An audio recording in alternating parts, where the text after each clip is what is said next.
The ways in which people, households, and communities are socially differentiated determines how vulnerable people are to the range of risks they're exposed to, both climatic and non-climatic, and shapes their abilities to respond and adapt to these risks.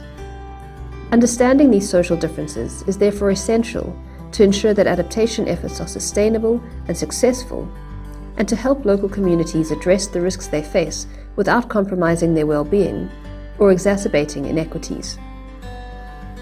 Based on the Gender Walk game designed by the Red Cross Red Crescent Climate Centre, the Vulnerability Walk helps people to explore the social differences that exist within a community and to reflect on how adaptation efforts can effectively address these.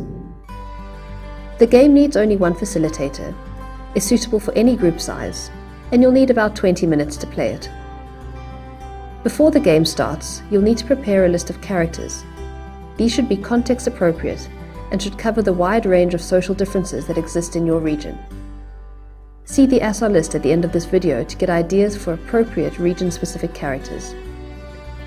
Write each character onto an individual piece of paper. Then, draw up a list of context-appropriate yes/no questions to ask the players. More about these later.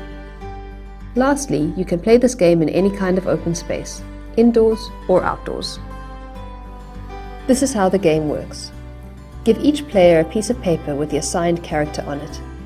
Explain that they must keep the character secret until the end of the game. Then ask all the players to line up on one side of whatever area you're in.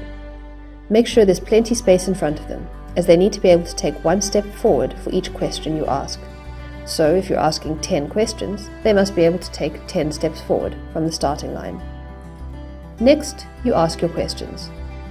All questions must elicit only yes or no responses. They must be designed to draw out social differences in vulnerability, risk exposure, and adaptive capacity.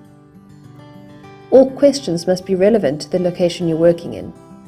For ideas, see the list of possible questions for each ASSAR region at the end of this video. To avoid confusion, keep the questions simple, and consider providing a contextual statement before you ask each question. Here are some examples. In the first question, you explain that strong winds and heavy rains have blown your roof away, and ask which players will be able to buy another. Only people with enough expendable income or savings will be able to do so. You might also want to demonstrate that not everyone has access to important information, and could do this through a question like this one. The local government has issued information about a new drought-resistant seed. Will you be able to access this information? Or you might want to draw out differences in livelihood options that might be location, caste, and gender related. To do this, you could ask a question like this one. Drought has rendered farming untenable in your region. Are you able to migrate to an urban area and secure an alternative source of income?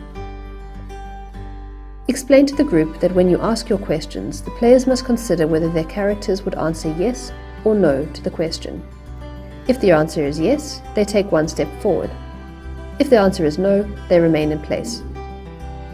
You then ask your second question. Again, people answer yes or no, and if yes, they take a step forward. If no, they remain in place. Continue asking all your questions this way, with people moving forward at different paces. If you've designed your questions well, it'll soon become clear to everyone that some players are far out in front of the group, while others are trailing at the back. Once you have asked all the questions, you move on to the most important aspect of this game, the reflection. First, ask the players to reveal to each other who their characters are. Then encourage them all to reflect on what the process was like for them. You can prompt them to do so by asking, why could you or could you not move forward? How did you feel when you moved forward? Where are the men in the group, the women, the poor, the old, and the young? And what does this walk tell us about their vulnerability? Importantly, end the game by reflecting on what implications these dynamics of social differentiation might have for adaptation efforts in this community and for broader adaptation planning processes, and how this vulnerability status quo could be changed. On the ASSAR website, you'll find examples of characters and questions that are relevant to each ASSAR region. Use these to guide your design of a vulnerability walk that is best suited to your context.